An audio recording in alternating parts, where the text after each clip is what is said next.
Good afternoon, ladies and gentlemen. It is my pleasure to welcome you to the IPS-Nathan lecture series by Mr. Tan Chong Meng, our 14th SR-Nathan Fellow for the Study of Singapore. Today, Mr. Tan will be delivering his third and final lecture titled Sustainable and Resilient Trade, the Next Frontier. Following his lecture, Mr. Tan will take questions from the audience in the Q&A session. The Q&A session will be chaired by Mr. Kerry Mock, President and Chief Executive Officer of SETS. Before we begin, please allow me to go over some housekeeping rules for the event. Thank you for joining us at the auditorium today. Please be reminded to switch your mobile phones to silent mode. The lecture is being streamed live on Facebook. It will also be recorded and uploaded onto our IPS website and our social media platforms later. Please submit your comments and questions at any time during the lecture through the Facebook comment box.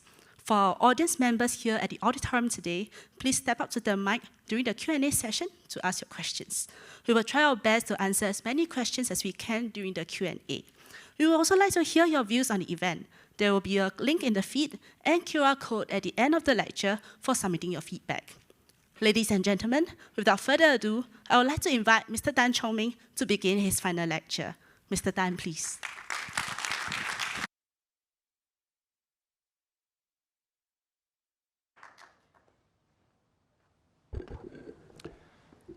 Good evening to everyone, Director, and ladies and gentlemen. I thought the rain might keep you away, but looks like we've got a pretty good turnout, so thank you for that. For those who have just joined us and missed the first two lectures, let me bring you quickly up to speed. The entire series is entitled Exploring Global Trade and Singapore's Place as a World Connector. Now, it was Albert Einstein who famously said that if you want to know the future, look at the past. So that's where we started 2 lectures ago. Yes. We explored first the origins of trade, how historic shipping expeditions paved the way for global shipping and trading starting in the 1600s, and how international trade started ramping up with the establishment of global pathfinding companies like East India Company in England during that era. We also recalled how industrialization took advantage of technological innovations which revolutionized manufacturing from the mid-1800s, enabling mass production and spurring the formation of global manufacturing and trade supply chains. With this phenomena progressing alongside other forces of globalization, trade grew, enabling rapid development of nations and regions. And then we went on to talk about globalization, which we quipped the Great Acceleration, starting with the UK and then Europe, and then the US, and subsequently Asia, which began in Japan. And we saw, as you see in this chart, we discussed how the late starters achieved faster economic takeoff within shorter period, akin to attempting escape velocity, which was part of the first lecture's title. Amidst the historical trends, Singapore entered the slipstream of these economic currents after independence. Dubbed one of the 4 Asian tigers, and made its mark as a regional and subsequently global trade hub. And this was achieved in part due to a bold decision to launch the first container trading port in this part of the world in 1972. And then in the second lecture, after economic takeoff, we saw how Singapore continued to ride on successive waves of economic and trade drivers, even disruptors, making adjustments to maintain its trade orbit. We explored how, during the 2 decades since China joined WTO, that global manufacturing gave a huge boost to global trade. And then subsequently, how there were a number of sharp turning points as demonstrated in this picture of St. Peter's Square. The 2 images, just 8 years apart, between the elections of Pope Benedict and Pope Francis, shows the same place, different realities. Indeed, especially during the period just after the global financial crisis, we witnessed one major constellation of such turning points, dubbed the 4th Industrial Revolution. And this led to services becoming a bigger contributor to economic growth, adding to and sometimes displacing manufacturing in terms of the economic dependency. As such, trade intensity relative to GDP growth started to moderate, causing substantial problems to the international shipping industry, leading to unprecedented consolidation in the middle of the last decade. Here you see 6 weddings, and even a major bankruptcy event. The newspaper called it a funeral, not me. And despite these turbulences, Singapore continued to build on our strong trading and bunkering hub credentials and extended into other maritime services like ship management, finance, insurance, R&D, and legal domains to offer a one-stop International Maritime Center, or IMC. Coincidentally, a few days after my last lecture, on the 15th of April, during Singapore's annual Maritime Week, Singapore was again crowned the leading maritime city in the latest report of the DNV and Manon Economics on this very subject. So congratulations to MPA and also to the ecosystem partners that endorsed as well as promote the development of IMC to greater heights. This requires considerable and sustained effort to perform and transform by the government and also by the private sector where the rubber hits the road. So this is sorry, I should have put this up. This is the newspaper release of that announcement that I mentioned just now. I then shared how PSA, as one of the key private sector players, also pivoted to become a supply chain orchestrator, expanding beyond port boundaries, both in terms of assets, as you see here. They they look somewhat like ports, but they're not exactly ports that serve countries, as it were, while anticipating that there will be new waves of disruptors in our increasingly volatile world. And as such, beyond facilities, PSA has also gone on to acquire logistics service provider businesses. So that was the last 2 lectures. Moving into this lecture, we want to explore the next frontier, more specifically to delve into the major points of inflection that we face today. Now, being a lecture that talks about the future, you'll find that this particular narrative will have more of ideas, plans, initiatives, and a little bit short on outcomes, which will be told in hindsight. So the major points of inflection today: geopolitical tension, climate risk, and technological disruptions, most recently the AI revolution. I will discuss each in turn. On the geopolitical front, we're seeing an overall increase in tensions. Before I retired, I spent 4 years in business. And most of the time in the business strategies, you will start to lay out the assumptions of the future. It's not often that geopolitical tension is so present in almost any corporate strategic set of assumptions to be considered. Today, we see that some of these tensions escalate into all-out conflict, the Russia-Ukraine war, and then what's occupying the news a lot is the Israel-Hamas conflict. I hope the truce discussions end up with something. But there's also the slow boil of economic tensions with trust between major players like US, China being at a low. Within some countries, we're also seeing moves in sync with more nationalistic sentiments, appealing to groups who feel globalization has only taken their jobs and undercut their local businesses. And so right now we see presidency in Europe mending fences and rebuilding ties, as it were, a 5-day trip. And such tensions are complicated by concerns of cyber warfare and the battleground over advanced and future technologies, like the capability on manufacturing future chips and so on. Now, I do not intend to discuss in depth the geopolitical tensions in themselves, because we're talking about trade supply chain. But if you want to hear more of that, I invite you to listen to the 13th S.R. Nathan Fellow, Professor Joseph Liao, in his recent lectures. We should all recognize, however, that such geopolitical divides do have an indelible impact on trade, and some in the more immediate term, others over time. Take, for instance, the Israel-Hamas conflicts. Ships plying the Europe-Asia routes will now have to bypass, or some of them at least, bypass the Red Sea. Roughly 15% of global trade passes through this route, and about 50% are still diverted, creating a temporary squeeze on shipping capacity, and it certainly doesn't help our sustainable ambitions, our attempt to reduce carbon emissions. So about 7% of global shipping capacity is now hampered or impaired. But it's not only geopolitics it's not only in geopolitics where we might be entering a new era.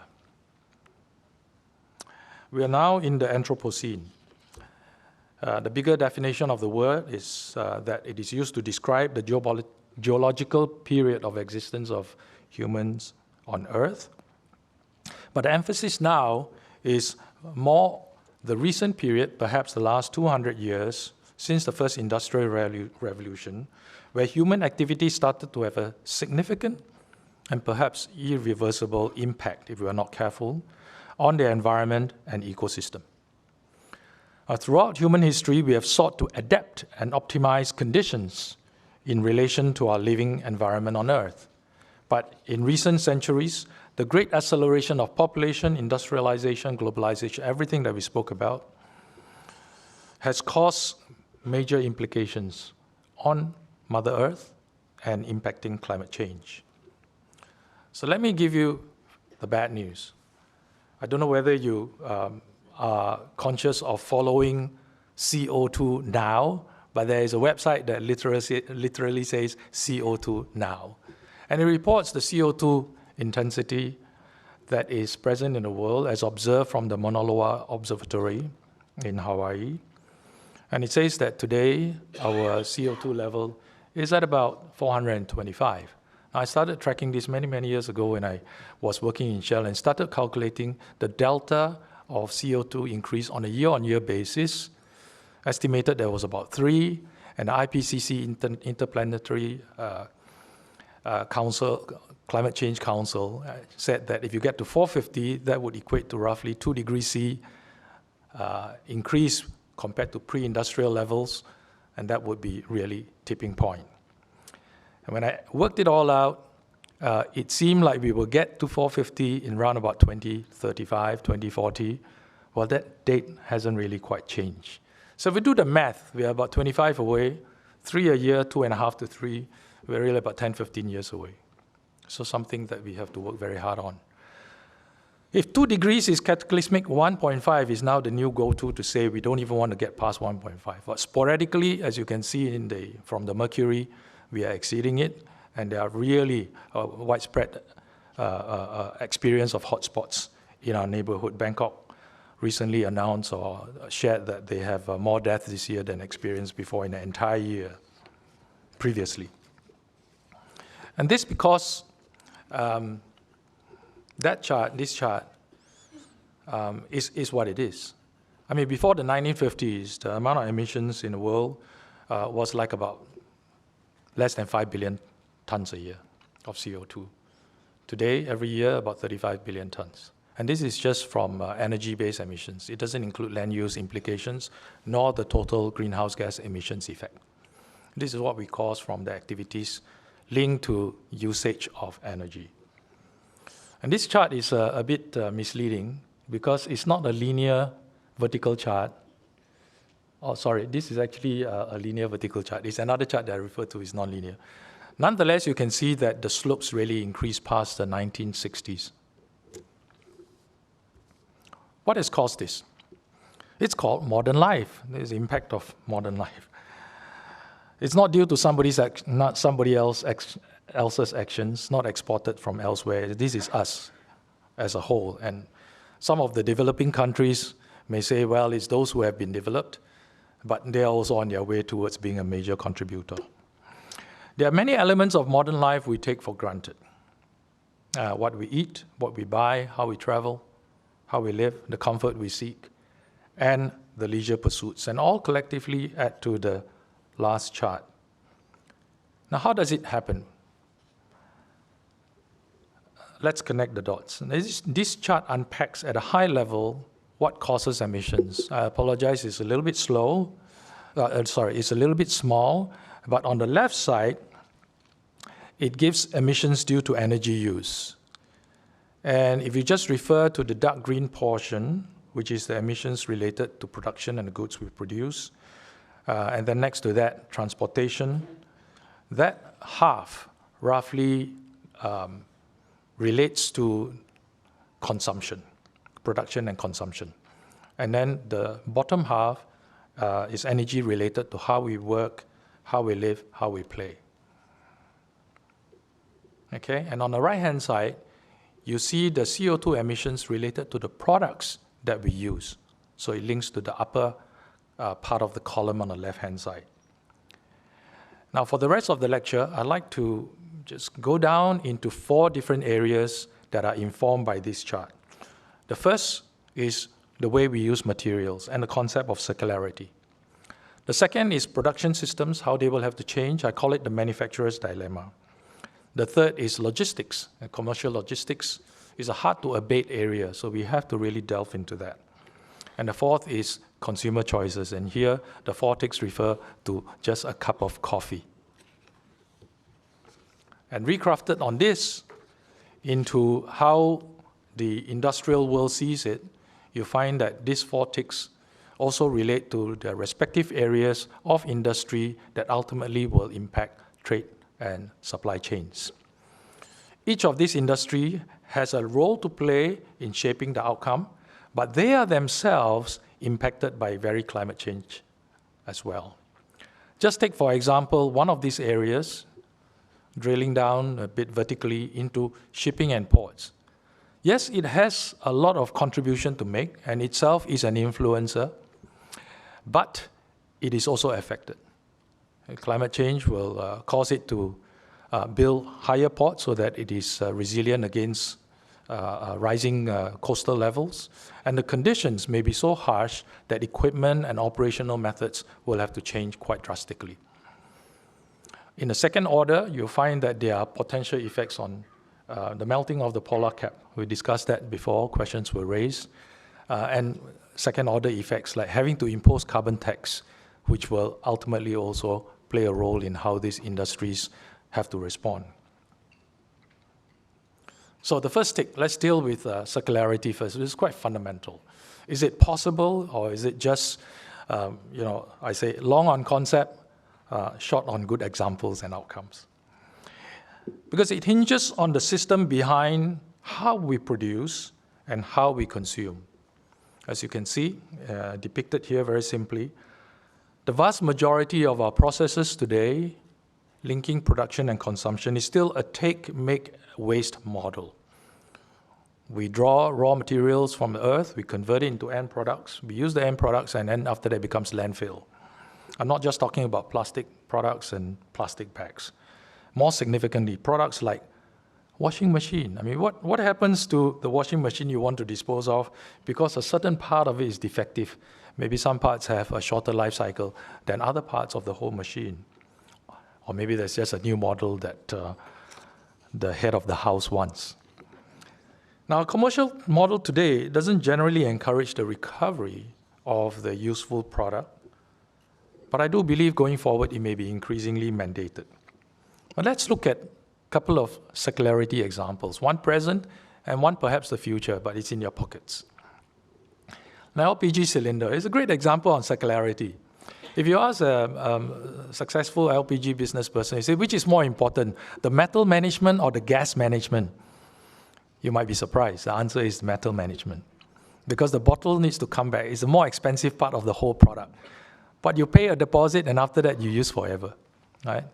There is a metal management that ensures that the LPG cylinder is not wasted. It's actually reused. And then you have to have trucks, you have to have this and that to make sure that the reverse logistics take place. So it cannot take place just by wishing that it happens. The industry is built like that. That's why when it comes to say, can we achieve circularity on mobile phones? Well, are we set up in such a way? Is it so deliberate? Is there a commercial gain from recovering, repurposing, and putting it back into your pockets for a next life with greater features. Because today, consumers want new product features, and obsolescence is a strategy as far as the manufacturer is concerned. But once you get on to this style of thinking, you find that it has many, many possibilities. Waste oil recycling into sustainable aviation fuel. We were talking about it with Geraldine just now. Thanks for being here, Geraldine. And repurposing, say, old buildings. We can think of actually many things that could possibly be done through legislation, regulation, or otherwise. The third point of inflection is the acceleration of tech disruption. And here I call out the example of Gen AI. Unprecedented powers to create. The pace of development has been amazing. It took many years of research to reach the first version of ChatGPT. But since then, there's been many successive LLMs, large language models, rolled out by different companies. So generating a picture, a video, from a simple text prompt is now relatively child's play, no longer something far out. And a couple of years ago, somebody did this on me. Oh no, you missed the fun. The fun is in the voice. I sound like a Hollywood actor. Maybe you might have preferred that person to be speaking to you today. What happened to the sound? Can we try it again? Okay. Do I go back? Okay. Let's try it. Good morning, colleagues. I have a few major announcements which will make your day. There you have it. Okay. And behind this is more fundamentally the whole shift in computing and the enablement of superintelligence. Supercomputing, the race for higher flops is on, or has been on. Now this is a chart that is not on the linear scale on the left-hand side. You can see the number 1 million somewhere in the middle, and then on the top suddenly becomes 1 billion. This is a chart where the axis gives you 10 to the power of 9 floating point operations. Yeah, that's flops. And if you go back a few years, the fastest of such supercomputer is the Fugaku, which is still is in Japan. Started in 2020. Came into the scene and weighed in at about 440 petaflops. And a petaflop is 10 to the power of 15 operations per second. Held the crown for 2 years, and then you see the top headline, Frontier, which is in the US, 1,000 and just under 100 petaflops. And it's equivalent of 100,000 laptops. We also have supercomputer. We've gone through a couple of phases now. Right now is Aspire 2, Engchai, right, in NUS. It's about 8 to 10 petaflops. The current experiment, and actually Frontier is an exaflop scale, so current experiments are at exaflop scale. So if you think of the non-linearity of the chart, and that the top of the chart is 1,000 times the middle of the chart, that line really should be shooting straight up. And with these advances, no wonder you have situations like the tech companies' valuations all going through the roof, especially when they found that, hey, we can actually make applications out of this. This acceleration will continue. How do people view this? This is a global risk report that was published in January this year, done by the World Economic Forum. They surveyed a community of global CEOs and asked them the question, what do you view as your greatest risk in 2 time frames, one over the next 2 years and the other over the next 10. And over the next 2 years, CEOs judge that the highest risk is misinformation and disinformation. Nobody wants to sound like the Hollywood actor. But over the next 10 years, there is resounding agreement that climate risks and climate challenges take precedence. So what we're discussing as points of inflection are well recognized. It's no longer even a debate. So we better get on to solution forming, right? Because it can affect indeed our position in global economic scene, in growth, as well as in trade? Can we afford to fall out of orbit? And trade is not just an exchange of goods, but capabilities. It enabled the leveling up of emerging economies and makes the whole world more multilaterally balanced. And it's also a force multiplier for new, good technologies.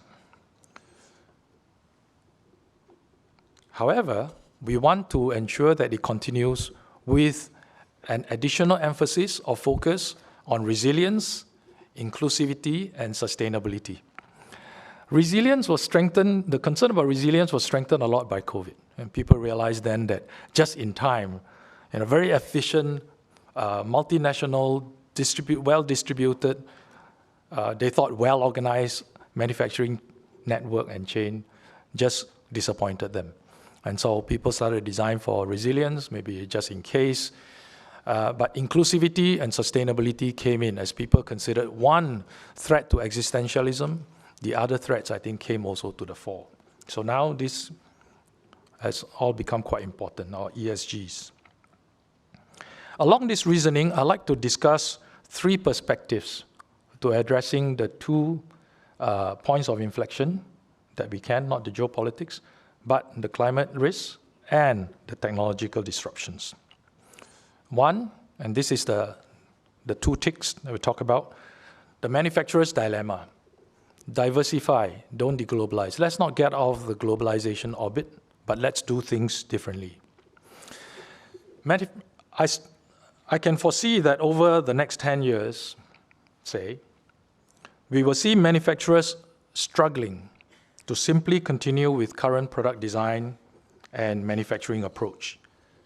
Each one will be compelled, some sooner, others later, to adopt a net zero goal and to report against it. Amongst companies, some may say, well, I'm a small, medium enterprise or SME. I don't even make the end product. I'm just an OEM-linked manufacturer. It should not apply to me. Yes, the company may be an SME, or it may be lower down in a supplier tier.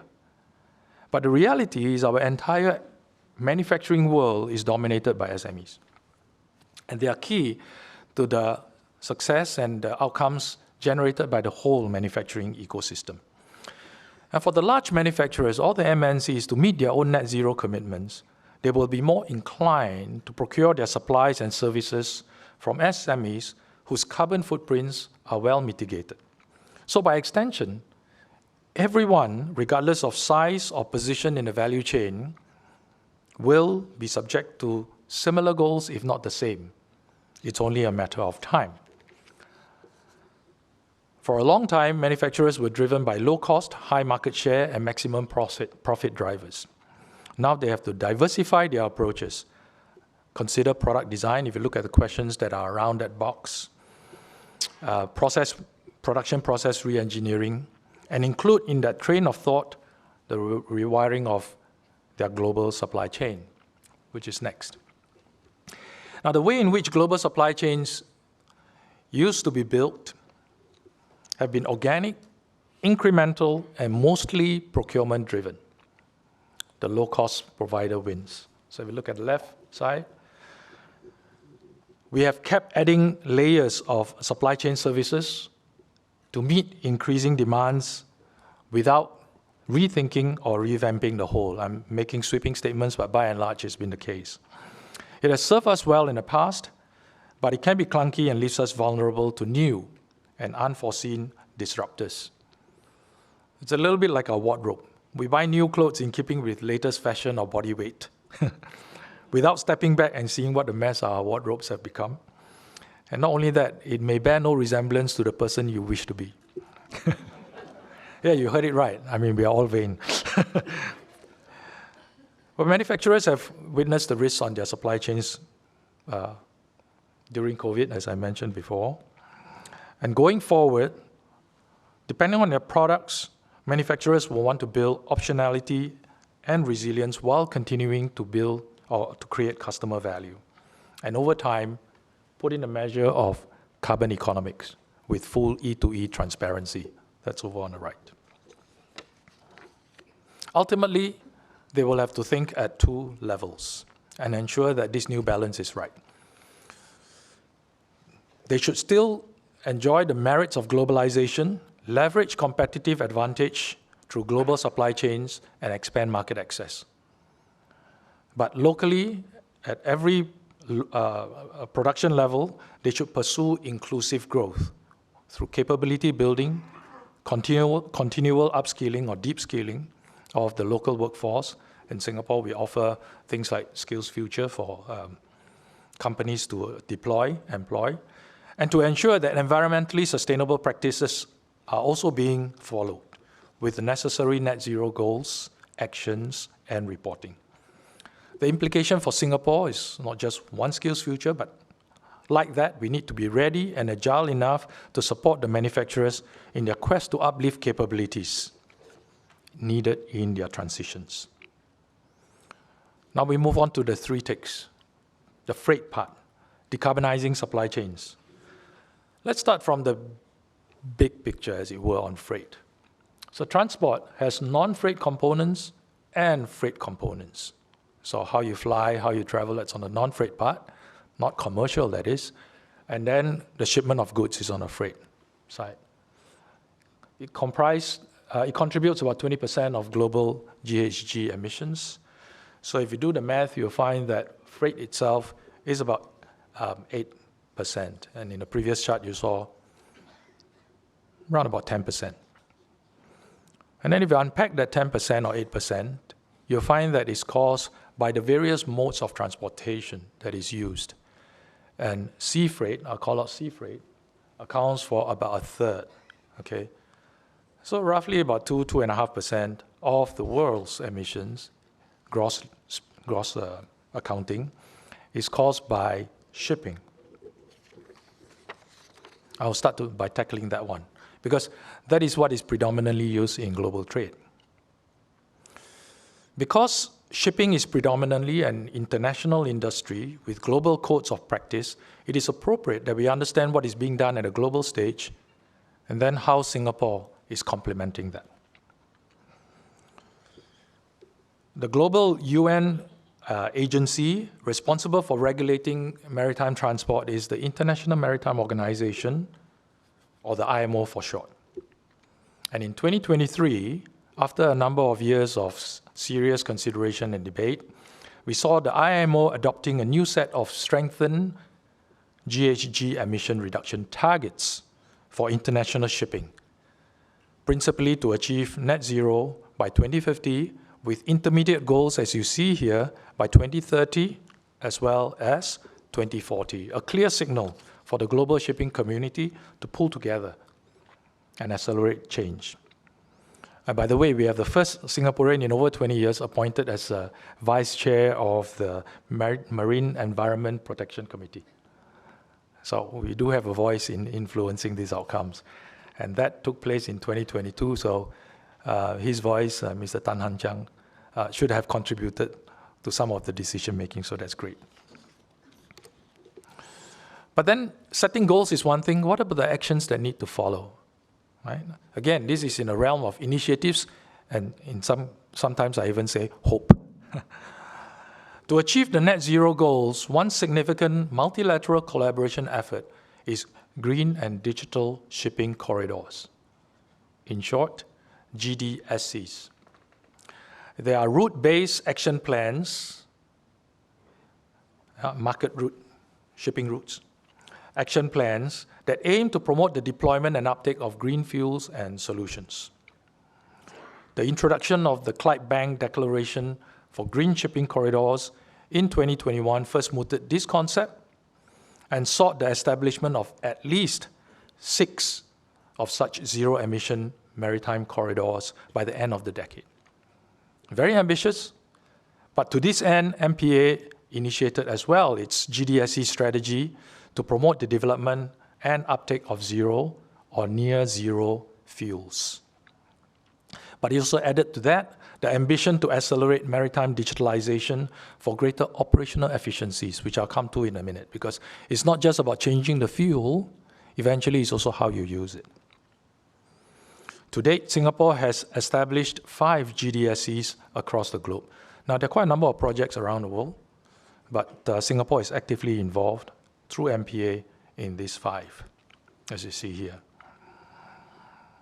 Okay. For the GDSCs to be effectively implemented, government agencies and industry players that make up the maritime and energy value chain are crucial and integral. So I'll just use the Singapore-Rotterdam GDSC to elaborate. To date, this particular GDSC has brought together 26 global partners. Shipping lines, of course, banks, fuel suppliers, and IHLs, Institutes of Higher Learning. Most recently, we saw Hapag-Lloyd, the world's 5th largest shipping line, join in. So it's an expanding list of lines, users. And Shell, which many of us are familiar with, is also part of the GDSC's Hydrogen Working Group. So that's the village around the Singapore-Rotterdam GDSC. Another one to call out, which is more in our region, in the Far East, Asia-Pacific, is the Silk Alliance. And the names, these are more adjacent to us. This cross-supply chain partnership was started by Lloyd Register.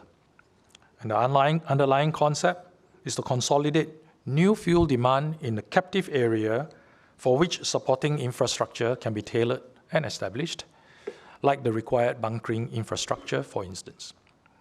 And that's what the Silk Alliance has been working on, forming a cluster across the Indian and Pacific Oceans centered in Singapore. PSA is a part of the alliance, and so, of course, MPA since 2023. So yes, there's preparation on the way for fuels, for infrastructure within quote-unquote captive or defined zones. But the ships have to change. The good news is that order books are turning green. And what are these order books? These are orders for new ships that will come into the market in the near future. This transition is indeed quite dramatic. A key feature of many of these new vessels is that they can accept not only the conventional fuel, but as and where available, the new alternative fuel as well.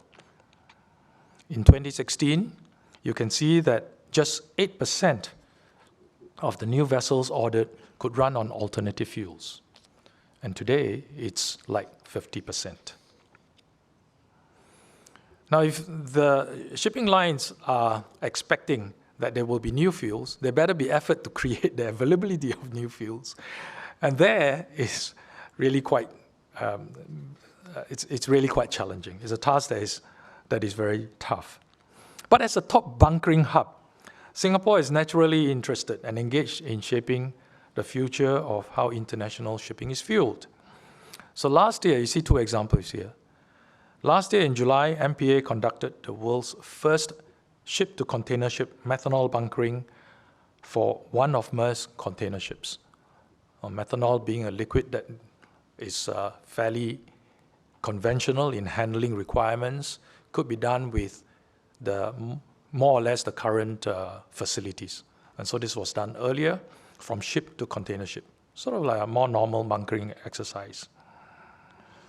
But last month, MPA completed the first trial use of ammonia as a marine fuel with, you can see in the picture, Fortescue Green Pioneer vessel, which is a project cargo vessel that was modified, 2 of the engines out of 4, to be able to take blended ammonia plus diesel vapor. Loading the fuel from Singapore or in Singapore at Vopak's Banyan terminal on Jurong Island. It's not like topping up your cars at petrol stations. We are so familiar. It's a hazardous liquid. We don't want anything to go wrong, but we've done that forever. Here, in order to handle ammonia, there has to be months and months of rigorous safety, studies, as well as actually trialing it on a small scale before getting it onto a ship. So this ship actually took sea trials and consumed 3 tons of ammonia. I mentioned just now that it should not just be one where we wait for the new fuels to be the silver bullet, that we have to deal with our operations and get efficiency as much as we can. So that's in the area of the operations, right? Greening port operations. And here you see an example where we are familiar with this, where we use our phone and apps and some F&B outlets actually offer you the information so that you don't have to go there and waste your time queuing, just in time arrival to pick up your food. At a port level, it's actually the same. There's quite a big difference between steaming at normal speed, like 20 knots, and slow steaming at like 14 knots. But if a ship doesn't know the condition in the port, nor when berths are available, it will tend to speed and wait, rather than optimize navigation. Right? So using this concept, a JIT approach is then made available to our shipping customers. So how does it work? Well, with a combination of platforms, the Just-in-Time Planning and Coordination Platform, administered by MPA, JIT for short, and PSA's Opti-Arrive system, which provides the optimal berthing time. So you have the declaration time, the berthing time, and together you say, what is the best answer? And here you see one of the first collaborators on the PSA Opti-Arrive system, CMA, through its terminal, the CPLT. With MPA's JIT, vessels will receive their berth allocations, berth notice, and expected time of arrival 72 hours in advance. And this allows shipping line to plan activities, as I said. And with PSA, the close coordination means that they can actually skip anchorage and steam straight to the berth. Such process and digital interventions have been shown to reduce and verified, to reduce CO2 emissions per voyage by about 7%, which is not insignificant. And here I should say, Singapore has indeed achieved something that many other ports have found difficulty. And then we turn to the craft itself. Okay, just now we said that the order book is changing for ocean-going vessels. What about harbour crafts? And these are crafts that ply Singapore waters and its vicinity. In order to transition to a lower emissions harbourcraft future, it is important to plan and act comprehensively in 3 areas. First, the design and development of best-in-class electric harbourcraft. Second, the necessary infrastructure. And lastly, the financing needed to move from paper to implementation. To reduce emission targets, to achieve the reduced emission targets, new harbourcraft operating in the Port of Singapore must either be electric, be capable of using B100 biofuel, or be compatible with net zero fuels from 2030. So if you order something beyond 2030, it has to comply with one of these. That's an interim measure before shooting for total net zero emissions by 2050. Electric harbourcraft is an available near-term solution for the right crafts, and so is a focus area for MPA. And just recently, MPA launched a trial for the first charging point for electric harbourcrafts at Marina South Pier, deployed by Pisces and SP Mobility. There's been quite a lot of interest. MPA has received 55 proposals from 30 international groups and evaluating a number of these, all demonstrating confidence in Singapore's commitment towards transition. I talked about finance. There's a growing momentum of requisite green financing to undertake such initiatives. When MPA put out a call for financing and insurance proposals to support early adopters of EHC, many local and international financial institutions, financial intermediaries, marine insurers, and insurance brokers came forth with proposals that could potentially enhance the commercial viability and large-scale adoption of EHCs. And this is work in progress to turn them into debt financing opportunities, and alternative financing proposals from within them are also being considered. In addition, MPA and ESG, Enterprise Singapore, will also be working with interested institutions to explore onboarding them to the Enterprise Financing Scheme -Green, which will go towards opening up even more financing options. It's not just having the crafts and having the money, but you also need a retrained workforce, not just trained. We've got lots of people who are working already. We can't just wish them go away and replace with all new school leavers, so we need to retrain them. And so at the tripartite advisory panel formed in 2023 on this matter, recommendations were put forth, accepted, and one of them includes the setting up of a Maritime Energy Training Facility, or METF for short, to equip the workforce with skills needed to handle clean marine fuels safely and efficiently. The number to train, about 10,000 maritime personnel by the 2030s. But the METF is going to be set up differently. It's a decentralized network of training facilities, decentralized and in multiple locations that it can, offer its courses through, its training through, instead of having everything in one location. So collaborating with 22 partners, including marine engineering manufacturers, classification societies, international organizations, trade associations, unions, and of course, institutes of higher learning. I thought I should mention that because, frankly, that's how we should train our workforce of the future. Not by creating a new super school, but by integrating the academic possibilities in the companies around us, and of course, the schools as well. So recently, one first training course in the Asia Pacific on focus on handling methanol was actually launched by the METF. I also believe that one key factor enabling such quick pivots in workforce reskilling is the unique tripartite foundation that has been built over the years that ensured trust between the employer, the workforce, as well as the government, so that there could be a joined-up commitment from the word go.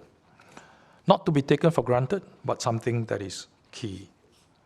And so where are we today as a country amidst a global sea of change in this area? There are certainly many ongoing initiatives. Many of them are codependent tracks. If one moves without the other, it would not create a successful transformation. So there's always uncertainty. If things are not joined up, there's always also the risk of failure. But for now, as this report, which was published last month, 23rd of April, says, we're actually well placed on the right track. So nothing for me to add other than to say it promises an exciting and compelling future for our young students, our school leavers, and also the people who are currently in industry. The last time I spoke, there were a number of students. Where are the students here? I added that sentence just for you. Okay, moving from the broad sweep of maritime transformation plans led by government to focusing on actions in the private sector, because again, I say that's where the rubber hits the road as well. I'd like to draw on PSA's experience and initiatives in this regard, what they do for customers and their in industry, like shipping lines, as well as cargo owners. And by so doing, extend our discussion beyond maritime to the rest of supply chain, including hinterland freight on rail, roads, and sometimes barges. This chart shows where the PSA group is at. It's not just Singapore, it's the entire PSA portfolio of activities around the world. And it says that the emissions per year comes in at about 750 or 750,000 tons. And it's good to see that from 2021 to 2022, emissions actually came down despite an increase in business activity. And so how is that achieved? A number of things that are going on, driving sustainability as PSA. In Scope 1, the emissions within its premises, electrification is being accelerated to move from emissions because of the burning of fossil fuel like diesel to electric, and hence moving the source beyond its perimeter. But not leaving it there, because Scope 2 is also accounted for by the company. The company, as you can see in the middle section, has also undertaken to reduce the CO2 of its energy supplies by procuring from renewable energy sources, or to set up renewable energy production in suitable areas around the world, principally right now in China and in India. And then in Scope 3, beyond tackling its own emissions of that 750,000 tons or so, its ambition extends to reduce carbon mitigation for its suppliers and customers, both, right? Working with shipping lines and beneficial cargo owners, and also the people who supply its equipment, materials, and parts. Now, when it comes to helping customers, PSA is cognizant, first and foremost, that there are multiple modes of transport that they require to complete the whole journey. And hence, it's important to appreciate that CO2 emissions of different transport modalities actually differ quite greatly. Over large distances, sea and rail, which has a higher moment of inertia and as such can move over longer distances with less power, less energy, is favored.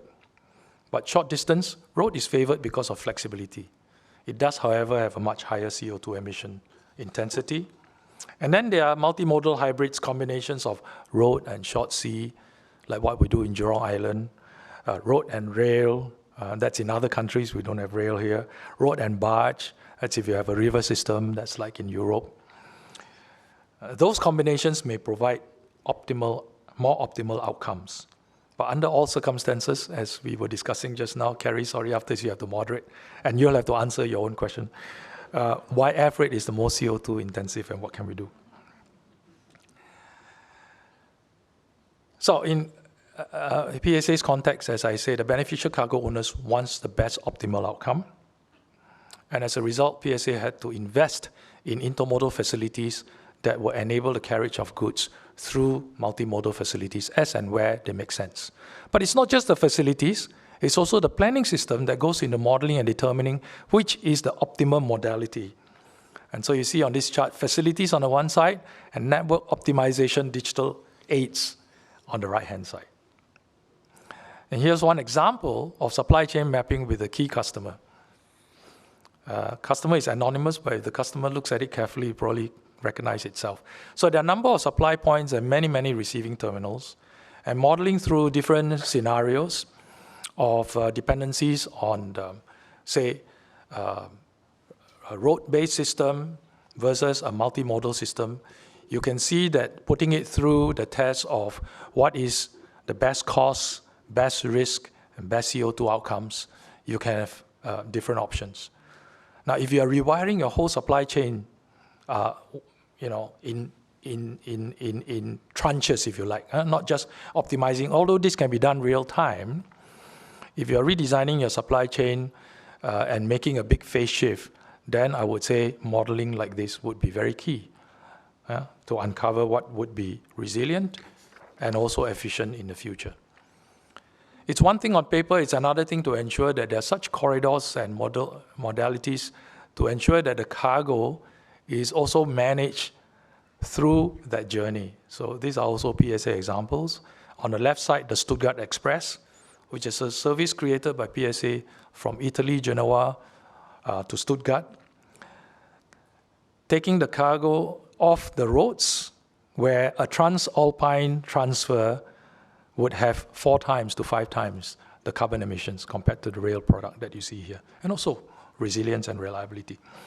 And then a very well-known example in our neighborhood is the International Land Sea Transport Corridor, ILSTC, which is part of the G2G project between Singapore and China, offering more resilience, flexibility, but also a managed carbon footprint for not just Chongqing, but the landlocked regions around Chongqing. So in a nutshell, in PSA, decarbonization starts with its own equipment, its own processes, the energy that it uses, and then moving on to see how it can work with suppliers and customers and create products that eventually becomes a business as well. Now coming to the fourth thing, the consumer influence, and that's all of us. And what better subject than food, right? We love this topic. What we eat matters most. The doctor says so, so it must be so.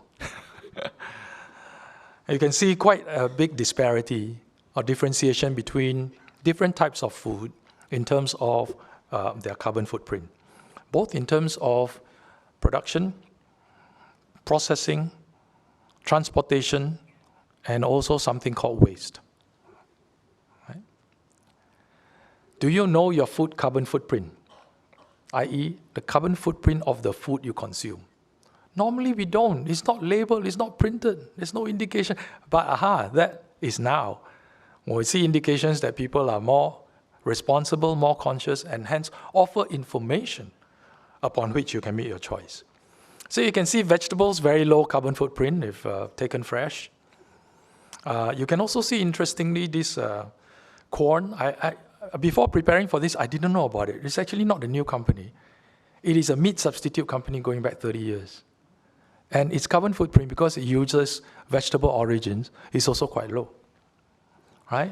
Then you start to mess around with the food. So a plate of salad actually has considerable carbon footprint compared to just plain vegetables. And then yogurt. When you need refrigeration and so on, you can, if you could zoom into the fine prints, you'll find that they are about 5 or 6 times, even 10 times what the alternative is. And then, of course, chilled or frozen. What's the difference? This is a study done in Singapore on pork that is available in Singapore markets that consumers can choose, sourced from Brazil and Australia. And there's some difference in the production and processing, but here I'm not calling out the differences between Australia and Brazil, their economic productivity and so on, but calling out the transportation mode. Because if you want to eat chilled meat, it has to be air-flown, it's generally air-flown. Because if it's shipped from Brazil, chilled ain't gonna be good, right? So, air-flown, you see the carbon footprint, a big difference between chilled and frozen. So these are just indications that there is a big difference. It's all the type of food you choose between processed and less processed, and the way the food is sourced, and even what is subtle, chilled versus frozen. Kind of big differences. Another one, I talked about waste. Waste is really quite troublesome, because the waste in food, in general, at all the different stages of the production chain and consumption, accounts for about 30% of carbon emissions that were expended but not useful because it was not consumed. And if food as a whole industry, the footprint is taken into consideration as about 26%, and the waste as a proportion of this is calculated, 30%, it works out to be about 6 to 7% of gross emissions. That's 3 times to 4 times that of maritime shipping. So we're sweating over maritime shipping, and then in the meantime, we're wasting it away. Yeah, it's paradoxical, but it's there you have it. Okay, so you are responsible. It shows that when you think now through the different ticks, you need to go through first a rethinking of the way in which we produce and consume circularity. Manufacturers have to work through the dilemma. Supply chain has to be considered, and the consumers have to have a voice. Governments have to be in the center of it, like what I demonstrated MPA has been doing for this IMC resilience. And before you know it, it's everybody in the same game. And indeed it is, it should be. But we all share one common tool, and that common tool is knowledge. We evolved to today with knowledge being built over successive cycles. Today we can study where we stand, move forward in real time on the basis of that new baseline, and hopefully make the right decisions. Science-based, not greenwashing or green politics. For that, we need the third solution, being worked quite hard as well, I must say, that is to prepare a digital commons to unlock data. Now, indeed, data is a backbone for many things. For the supply chain itself, it gives us a chance to do end-to-end monitoring, so it's operationally resilient. And for circular supply chains, transparency, traceability, knowing the origin of the goods, and so on and so forth. And of course, if we are into the region of new fuels, then the credentials of the new fuels and how they are used also becomes very important. How do we get this data? to work for us. We've got great computing, as I said. We have no doubt that that will happen, but do we have great data? We have supply chain, but we don't have data chains. Now, this is a slide that I prepared many years ago. It's actually quite old. It should be in sepia color.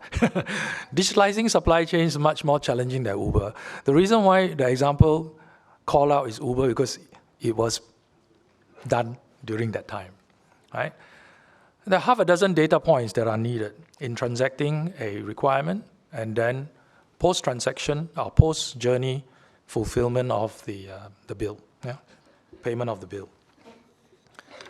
That's where you start. Ride-sharing apps, about 6 to 8 data points, name, destination, vehicle, person, credit card details, blah, blah.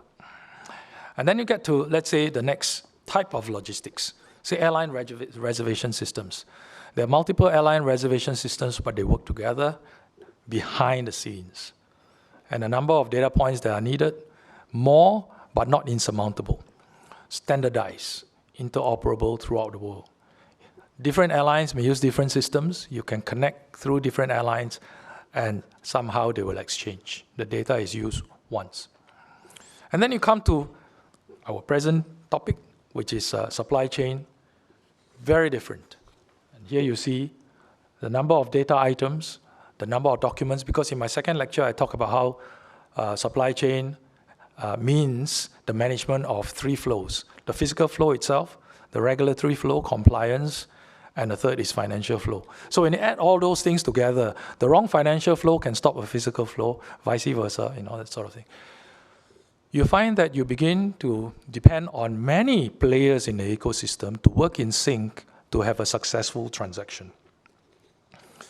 It raises 2 challenges. One challenge is massive amount of data, counterparties. But today we have, as I said, unprecedented computing power and enough intelligence to know how to organize all this information into the appropriate data sphere. But the second, which I think is the more troublesome challenge, sorry, you wanted this? Okay, taking a picture. The second challenge is a convergence by players in that ecosystem. Traditionally, the data is owned in verticals. So you see, container, the haulier would have the data, customs, of course, government, and then the port would have the data on the cargo load and discharge, and so on and so on and so forth. So there is a physical chain, a supply chain, but not a data chain, because the data is not architecturally standardized. And that's something that we need to tackle. The industry has been more focused on this, more than it's ever been over the last few years, and we hope to make progress in terms of the data architecture. But then we have to deal with the data supporting and exchange infrastructure. Collective action is needed to reap the benefits. But from an individual company perspective, frankly, incentives today don't line up well for any single player to step up automatically and say, here, this is my data, take it, use it. So we have to tackle the data, the system, and also the commercial business models and realities. Now, without waiting for the future to take place, PSA has over the last few years been building an architecture of infrastructure and platforms and applications that is able to serve its immediate and adjacent customers while waiting for the bigger ecosystem to be ready to interoperate. Now, it was quite new a number of years ago. I'm happy to say that this concept is no longer unique. MPA, through its DigiPort, DigiOceans, is employing very similar concepts. Forwarders, shipping lines, all are quite ready. The question is, how can they exchange through a trusted and a neutral facilitator? And so that's how, during COVID, a group of players from public and private setting, public agency, IMDA, and private sector came together to say, how can we solve this? Because COVID tells us things are not working. What we needed, we felt, there were a few models in the world, no real successful ones. Could Singapore be the first to establish some form of a data exchange infrastructure that is market-based, that acts like a digital commons. Digital commons, because we need trust. Commons does not belong to a single party, even though eventually, for neutrality, the government stepped in to build the infrastructure. Market-based, that it must be structured in a way that provide the right incentives across the board and address real use cases. SG TradeX came out of that effort. It was formed as a public-private initiative, and today, the aspiration of having SG TradeX as an exchange platform for the maritime ecosystem and the logistics inland system is starting to take shape. We basically want to move our industry from this, which is a collection of these segmented parts with exclamation marks all over the place, to one where we can optimize our resources together. For MPA, optimizing resources means our water body. Anchorage not enough.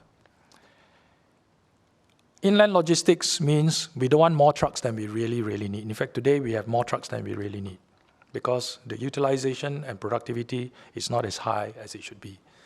For the manufacturer, it's staging the products in the right place with minimum inventory on route, with accessibility to the next connection upon demand. So there are a lot of requirements. The banks want reassured identity of people and cargo in order to perform their financing. So these are all the various use cases that are being addressed by SG TradeX, which started operation last year in terms of transaction support. And next, connecting beyond Singapore, because Singapore can't trade with itself. This then becomes the next ambition. So as far as this lecture 3 is concerned in substance, this is where I am. But I just want to recap that, through these lectures, we've covered a large span of time. And one constant theme is continual change in response to the drivers of the time: shipping, industrialization, the development of a global financial system. Then, through the 2000s, information handling, mobile computing, and now deeper technologies like robotics and all that are all kicking in to change the way in which we produce and consume.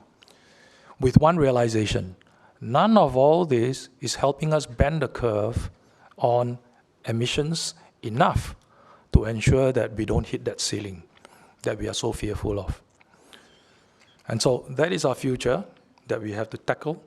And there are, as you can see, a lot of very ambitious plans led by government, trialed by private sector, but we need to join up together, be it for supply chain and for food, or using a digital solution that will ensure that we can be the global connector of the world. My final slide: let these points of inflection not stay as daunting threats, but hopefully they become pointers for innovation. Thank you for your time.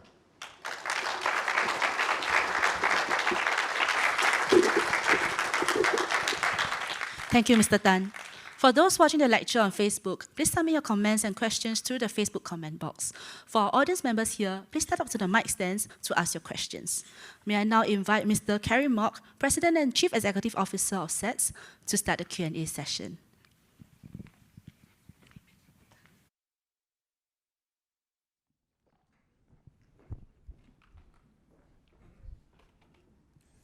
Thank you, and can you hear me? Thank you, and a very good afternoon. Welcome to this lecture by Chong Meng. I think it was very insightful what he has shared. This topic is also very close to my heart, so when Chong Meng asked me to moderate this, I agreed very, very quickly. Many of the challenges that was highlighted, it's also faced by the aviation community as well. And in fact, the aviation industry also has a plan to go for net zero. And I think earlier, Chong Meng showed a chart of airlines. Aviation is the one that emits a lot of carbon emission. One of the big challenges is actually fuel. Aircraft fuel is the one that emits most of the emission today. And there's a big focus in trying to shift towards sustainable air fuel. And you have read that the government has also announced a tax on sesame air fuel tax coming very soon, and passengers will have to pay. And this means that as we start to shift towards a more green supply chain, consumers will have to pay. Now, we're open for questions, but maybe as you take the time to formulate a question, I have one question for Chong Meng. One of the things, what I saw earlier, is about the whole rewiring of supply chain. And in Singapore, we have been beneficiary of global supply chain trade flowing through Singapore. And as supply chain starts to evolve and start to change, there'll be nearshoring. How can Singapore ensure that we are still in the center of the world trade? How can we influence some of the flow so that we remain very, very relevant to the supply chain trade? Are there things, and I think in your lecture you have shown there are things that Singapore government has already started to do, working with other government, like-minded governments, working with ecosystem partner. Maybe the question is, are there things that we should be accelerating so that we give ourselves a better chance to succeed? Right. I think we thrived on our location. We have benefited from the growth in the region, Southeast Asia. And we have also benefited from the fact that we sit somewhat in between a major production center called China and a major demand center, Europe. And we are helping to transship products from one to the other. And I mentioned before in an earlier lecture that says, imagine if China's location were not where it is, but say located where India is or where Africa is. Their trade will short circuit. And so I think we've been blessed and we've benefited from that. But it's not just having the physical location, but also building the right capacity and capability. The first capabilities are physical. Subsequently, as you can see, the capabilities that will give us advantage now and in the future is actually supporting good operations. But I believe in future being a part of the sustainable challenge. This will all play a role. Digital trade will also play a role. Do we need the physical movement to be on our shores before we participate in that trade itself? And so if we can be more non-physical or support non-physical activities in trading through the enterprises and the solutions that we have, we can also play a bigger role. So the ambition of something like SG TradeX would be to connect not just something that relates to physical, but cargo financing that is not going to be physical loaded or discharged in Singapore can also be part of the activity supported by us.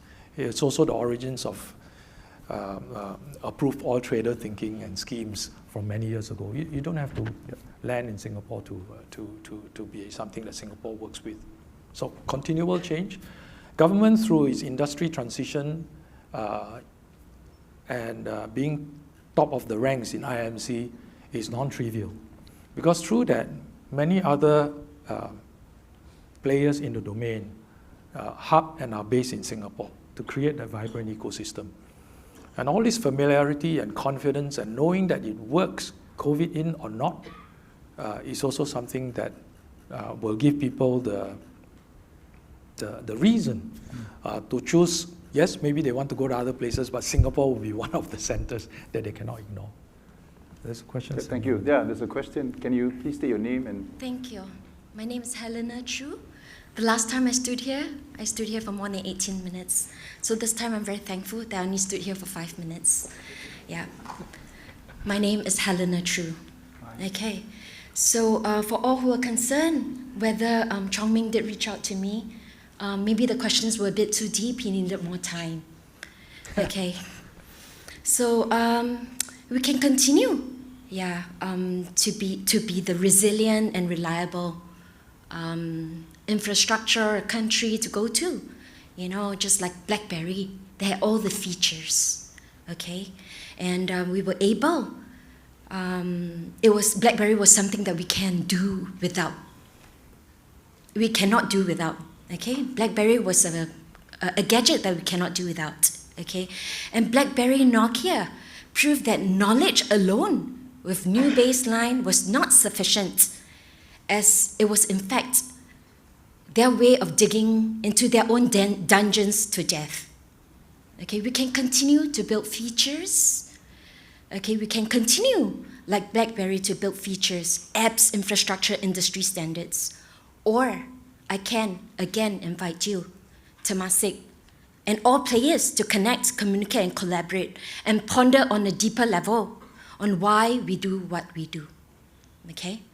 And I challenge Singapore to be inspired to go beyond features, to be the iOS, to be the Android for the world. Fratelli tutti. Thank you. Chong Meng. Sorry, because there's a message that says I got to change to hand out Yeah, mic. we're going to do this. This is not working well. Yep. So Helena, thank you for the question. Maybe it's a question, but maybe you're trying to give us some advice that we should not rest on the laurels. I think BlackBerry, Nokia, we know quite well. There are studies that are also written about them, their fortunes through their growth, and also why they faltered. Whether they innovated enough and all that is subject to question. It is indeed that we always consider what we do, but also why we do what we do. The idea of being a steward of our resources to ensure that people have a participation in the economy that is then grown in Singapore is something that is fundamentally important. Without that, things like the tripartite mission, tripartite ideas will frankly just fall flat. And it is those things that give people a joint conviction and confidence that if we work at it together, it's not just in the fuel or the machine or the technical solution, it's in the fact that people are also united. So I agree with you. And we'll just have to continue to see how to innovate, but again, with making sure that people are alongside. I'm going to shift, sorry, the next question. Sir, thank you for your presentation. My name is YC Wong. I'm from the Company of Singapore in Johor. Now, my concerns would be that how can we transcend the sovereign politics amongst our neighboring countries and Singapore towards the addressing the climate crisis that we are facing right now? Because I am on the ground most of the time. I travel Singapore, Johor, all the way to Kelantan, and I see a lot of very fast changes, hopefully improvements. The position of Singapore is being threatened. Singapore's advantage of location may be eventually displaced if we remain complacent and uncooperative to our neighboring sovereigns. So may I have your comments about the state of progress in Southeast Asia outside of Singapore? Well, thank you, sir, for your question. I think the answer to that is beyond my pay grade. I can only speak as an observer. Firstly, I don't think Singapore has been complacent, nor in denial of the fact that regional politics is important and not that simple. And it goes from phases to phases. With elections, leaders change, relationships change, and hard to solve problems for some season may not be solved, but in other seasons, as you and I read in the papers, as I say, I'm an observer, they are solved. I mean, recently, not so recently, a couple of years ago, the areas of debate between Singapore and Indonesia over rights and over training and so on managed to get resolved.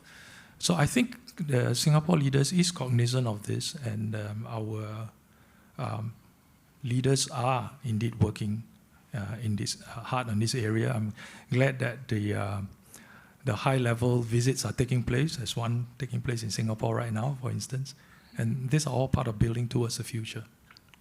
Because, please correct my impression if it is wrong, but somehow it appears that the efforts that we are making in Singapore, we don't seem to be working together with our immediate neighbors.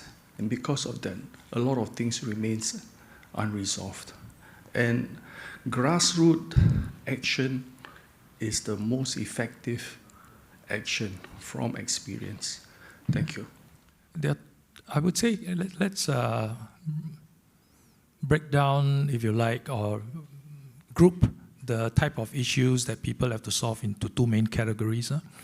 One that is more of national interest, resources that need G2G understanding, whether it's energy, water, or other types of matters of the like. And the other is commercial, where commercial are then activities that are performed, set up by commercial enterprises. Now, I'd say as far as commercial enterprises are concerned, we compete, we collaborate, and we do business with the people in the region. And then when it comes to strategic, as I said, it is above my pay grade, but I can also see that there is a lot of effort to appreciate and to try and build that future together. There are new issues, like can we get to a more joined up approach towards energy sharing? These are complex issues that will not find its answer in a snap of a finger. So let's just see where it goes. Yeah. Thank you for the question. Maybe I'll just offer some suggestion. I think collaboration is going to be very critical. And I think to solve the climate issue, no one company or one country can do it. So I think more collaboration, looking at opportunity, is something that all of us probably have to think about. I'm just going to change a bit of the topic, very specific towards PSA. This is an online question. It says PSA has expanded into its customers' business, which is logistics. What are the thoughts from PSA's customers, shipping lines in this case? When this happened 2-3 years ago, there was a lot of discussion with the customer, the shipping line customer you're referring to, and also the customer's customer, which is forwarders and so on. And the realization by everybody is that we don't have monopoly over solutions. Even if we look at the most successful 3PL, their percentage share of the activities in supply chain in the world is a moderate single digit. And this is how fragmented the world is. And everybody is a small single digit. And so on the basis of that small single digit, how can we all create join up solutions, which we can then thereafter foster interoperability and help the customer's customer, which is people like ExxonMobil. And we are not good at that. So if we, having ports as a network, do not add on these other capabilities in order to capitalize on more of an end-to-end portfolio and try and create a different suite of solutions and hopefully be an addendum to and even lead, not just be there alongside some of the future solutions, then I think we are failing on our task. So they appreciated it, and I think there's a lot of collaboration. Absolutely. So a question on the floor. Thanks, Chong Meng. The whole idea you mentioned earlier about the data commons, and so what are the challenges in trying to create the data commons to build trust? The data can be used across the board, right? Data supply chain that you mentioned. That's the first question. Second one is that what role can Singapore play, maybe to increase our relevance going forward, as the locational advantage of us is being slowly, decreased? Thank you. Sorry, the second question again? The second question is, what role can we play in this data supply chain in the midst of impending challenge in terms of our location, given that our neighbors are increasing their capacity? Okay, so the first one is what challenges did we encounter in trying to build these data commons, and second is how can we use that to offset some of our vulnerabilities. Well, the thing about building a data commons is that the world as it is already functioning without it. So imagine if today we don't have LTA, but everybody can build their road to go from my house to the school, my house to the hospital, my house to wherever, and those roads actually exist. And they don't want to give up those roads. And LTA comes along and says, you cannot use those roads anymore. Please use this highway. Now you need a driving license. You got to pay for the driving license. You got to sit for a test. I don't care whether you drive an ambulance. I don't care whether you drive a taxi or your own private vehicle or a goods delivery vehicle. My regulation is through the license, and everybody has to subscribe. And by the way, there are rules on this. You should not speed so fast, and you cannot park here. Previously, on their own road, they can do whatever they like. Where we are in a world where we have already organically, as I said, like supply chain, in an unrewired manner, already have a lot of wires. And so people say, why? What benefit is it? I've already invested in this. Then to connect to you, I need computer system, I need to retrain my staff, and so on and so forth. So it needs quite a concerted effort, iteratively, to build the infrastructure, to provide the trusted governance, to make people feel confident that the data is not stored but transacted between willing party to willing party, right? And to show them that by advancing to a joint digital stage, that we avail of ourselves new possibilities for the future, which by doing our own little roads, we will fail. And then beyond that, that these highways are a very systematic and convenient interface with international trade and players of multiple types. And so I believe that will be the answer towards offsetting some of the vulnerabilities. And again, I say no other place have this been done in a way other than, let's say, like as a whole company, Estonia set out to be very rigorous on a single digital platform type of architecture through the government and then take the lead and all that. This industry have not started like that. Next from the floor. Hi, this is Ishita. Thanks for the insightful lecture, Dr. Chong Meng, and it's great to say hi to you, Kerry, after a long time. So my question is a little bit larger from an overall supply chain competitiveness of Singapore. We've obviously established ourselves as a hub, as a go-to point for supply chain, and obviously PSA plays a critical role in that. But now we're becoming a bit more expensive as a country, and things will only get to increase, right, as we put in sustainability taxes, more considerations for resilience, and rightly so, right? They're all needed. But with all these dynamics, how do we maintain our cost competitiveness? And if that's challenging, then how do we tweak the value equation in the favor of Singapore as a country, as a supply chain hub moving forward as well? Thank you. It's a general question, so I have two general answers. One is we've not been, cost differentials, disadvantage cost differentials is not new to us. We've been facing it for many years. And so one key answer will be productivity. The second one would be, yes, not all value chains can stomach the difference in cost. If you are dealing with waste paper and so on, well, find a different solution. So we will have to be selective about the value chains we develop, establish, and be a part of.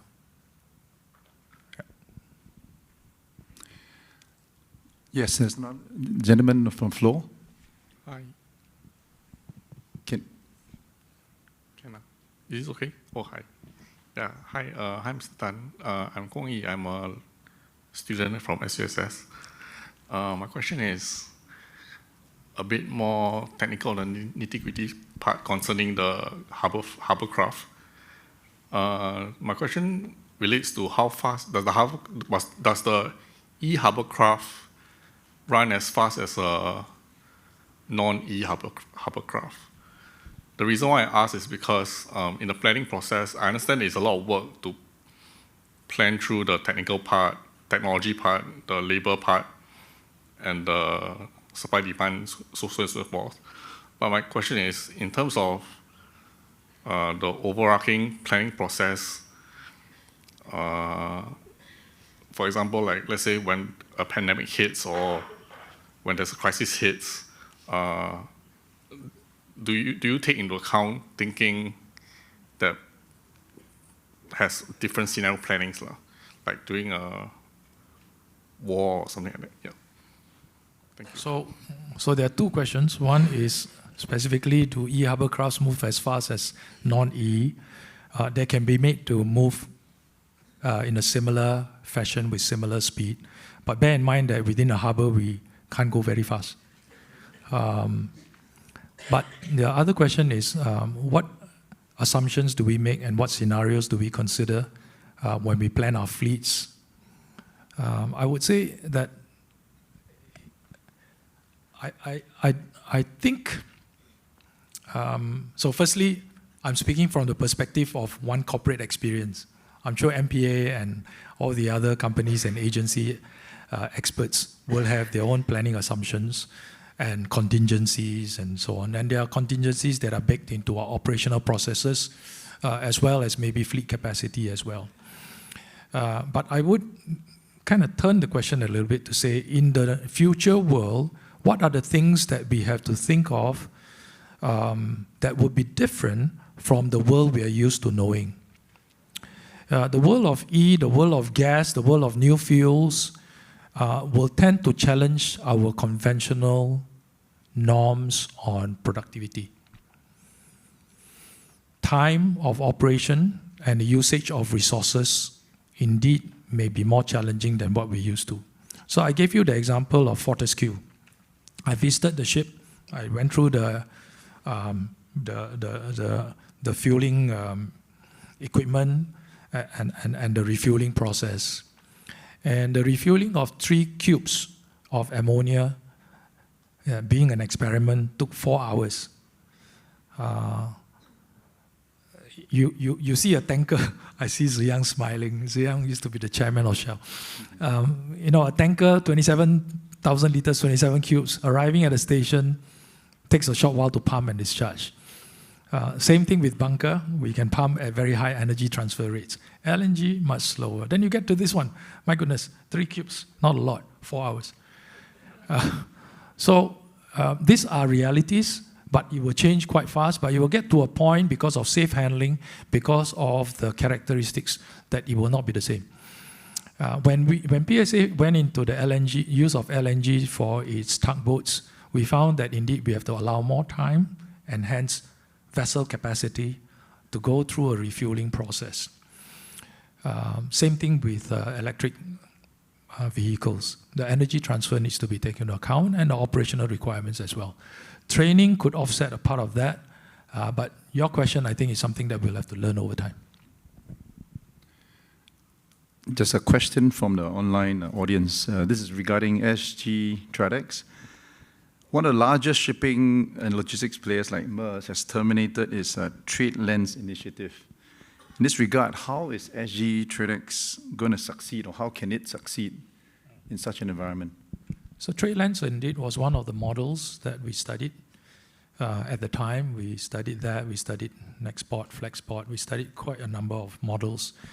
And we found that they were either government-led without enough private sector participation and commitment, or they were private sector-led, sometimes seen to be very much profit-driven, which failed to get the buy-in from the endorsement of government and the support of other private sector participants. Because for this to be successful, like the LTA has to make everybody have a driving license. So for this to be successful, it needs to create that confidence. So SG TradeX, as its foundation, have a different inception of private-public sector. Secondly, the infrastructure is built and owned by government, but the market use case is co-developed by a combination of agency and private sector. So the maritime use cases like bunkering, like what we are working on, demurrage management, ship supplies, worked within the auspices of collaboration with MPA, for example. Yeah. So taking the different model, we hope to do better. TradeLens was IBM and Maersk at the center. So you can see that fundamentally there's a difference. Is there an opportunity to expand into aviation? Yes, very much so. Yes, yes. Yeah, we discussed also. It's now expanded even to support BCA in delivering green building credentials to banks, enabling developers to do green financing through a trusted data transfer. Yeah, so nothing to do with supply chain. Okay, no, yeah, sorry, the floor, yes.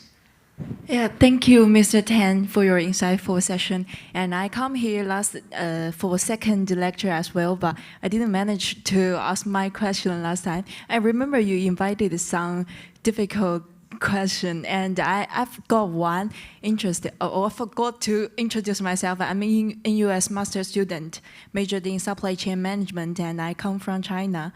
My question is, maybe a little bit tricky, but maybe interesting, because as you mentioned that Singapore is definitely the first ranking of International Maritime Center, and there's a lot of following cities who are competing for this position, say Shanghai in China. And so we've already know that Singapore as it has is in comparative geographical location as being here along Malacca Strait. And apart from this, I was wondering, in terms of the topics you've discussed with us, in terms of the climate change and geopolitical disruptions, and also the technology disruptions in the future, how would you say, like, Singapore will remain its position as the first international maritime center, and compared to Shanghai and London, what are the most competitive edges for Singapore? Yeah. That's all. Thank you. Thank you. In the last lecture, I highlighted indeed that the others who are also very strong contenders for this so-called International Maritime Center ranking, places like Shanghai, London, Oslo, Rotterdam, and they have different credentials, different strengths. In the Shanghai and the Rotterdam case, they are the access point to their hinterlands. So they have multimodal capabilities and features, logistics interventions and solutions that are not exactly first and foremost relevant for a very small direct hinterland market like Singapore. So when people go and do the ranking on what is a IMC and look at the constitution, the composition of the players who are in your ecosystem, what they do, some of the things that we have are missing because we don't have the hinterland. Technology is another thing that people look out for, finance and so on. I would say that Singapore has the most complete and balanced suite, short of some gaps, right? But suffice to say that with the strengths that it has, is appealing to international trade. Right? So Singapore should continue to work on its credentials for supporting international trade, be it physical transshipment or trade that is not physically dependent. Right? So those would be my comments. And if you then go back through the lectures, you find that the various agencies and private sector companies, everything I shared, the examples I shared about the work that is being done are attempts to try and innovate to keep those credentials. No silver bullet. I can't tell you the what we will do, but there are so many whats. But the important, essential, central how of how we are doing it is, I think within Singapore there is a very strong spirit of co-working and collaboration, and hopefully with our outsized logistic activity, small country but very big logistic international activity, and bunkering, we are the biggest in the world, we would be the place where new solutions are found.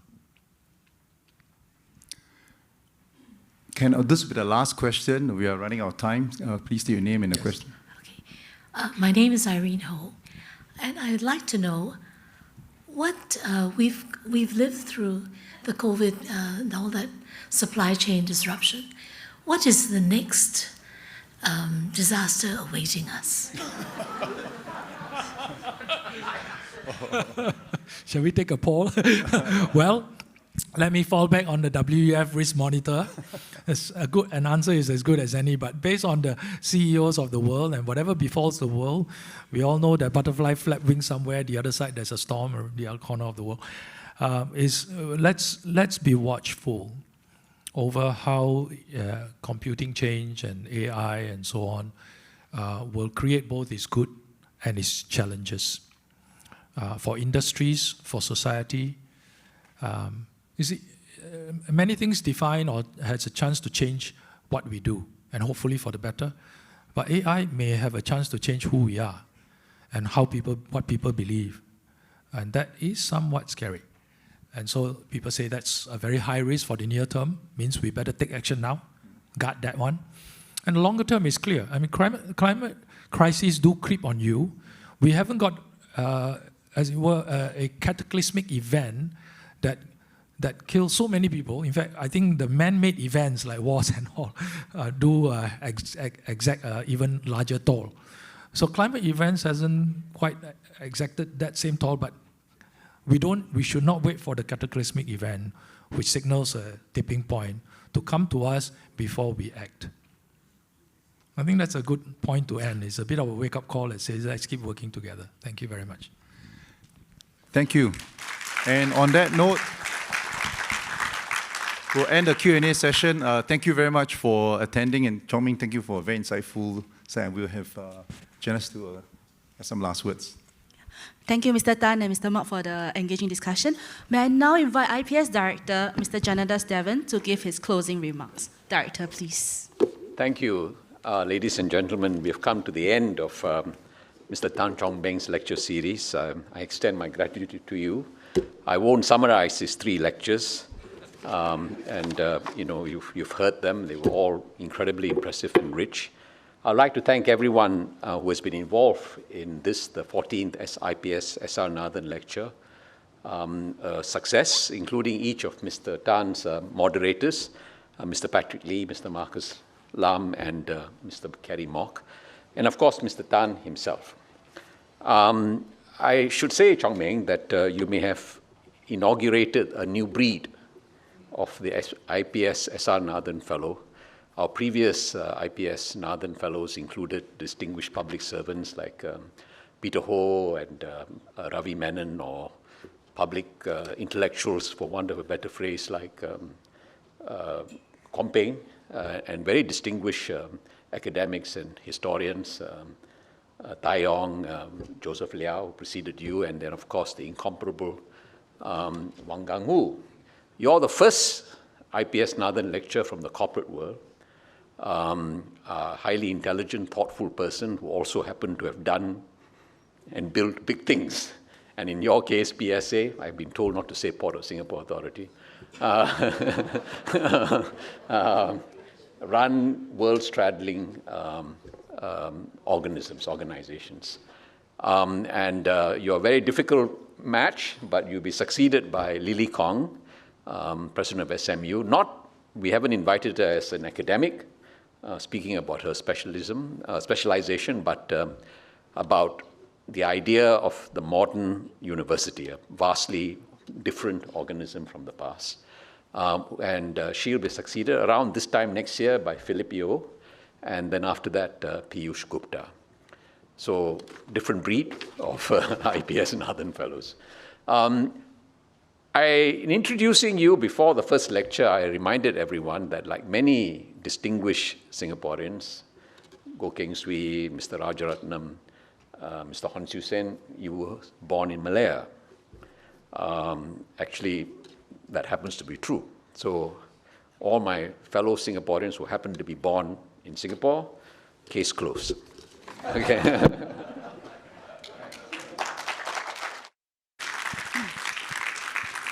We've come to the end of today's lecture. We would like to hear your views on the event. Please click our link on the Facebook feed or scan the QR code on the screen to submit your feedback.